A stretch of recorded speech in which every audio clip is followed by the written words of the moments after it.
Field is electrifying. And fire it into the end zone. It's caught by Malcolm Mitchell. After the season, I get a trophy. After a game, I get congratulated. All these things come from football. So, of course, that's what a lot of football players focus on. But even as Malcolm Mitchell's football career flourished at the University of Georgia, he realized something was missing. There was no doubt that I was well behind other college students. I would see how fluently other people were reading, and I would just read to myself and see how much I was struggling compared to them. And that's when I knew something was really wrong. You know, I had no idea how to become a better reader. I think I took a direction in which you do football. You want to get better at football, you practice. So if I want to be a better reader, I need to practice reading. That approach led him to an Athens bookstore and a chance encounter that would forever change his life. Timidly, he said, "Can you recommend something good to read?" And I said, "Well, what do you like to read?" And he said, "Anything, I just want to read." And then she mentioned a book that she was reading in her book club. And as soon as she said book club, I immediately asked, could I join? He called me one night, and he was like, "I just met this lady that's a part of this book club. And get this, all these ladies are older than you." And I'm like, okay. And when I hung up the phone with him, I said, there is no way these ladies gonna let him in this book club. But I was wrong.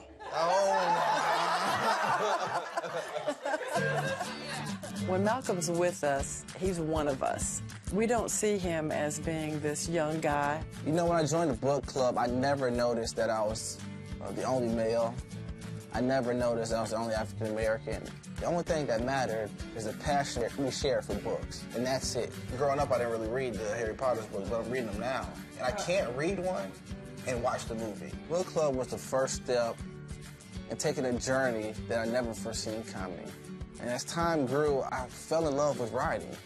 I couldn't even read. Now these words are like paintings to me. And once that took place, I knew that I had fell in love with something new.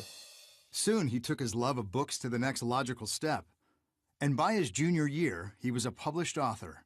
The Magician's Hat is a book that I wrote that features a character named David. And in the book, the magician uses tricks to influence kids to read.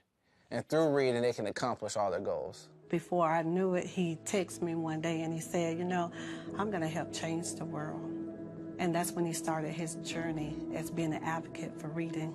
Malcolm's advocacy has taken him across the state of Georgia, spreading the word to what he hopes is a new generation of readers.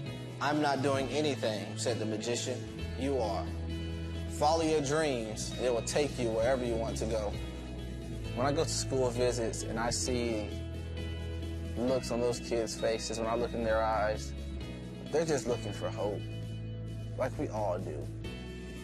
Now Malcolm understands that football is great, but there's more to him than just that.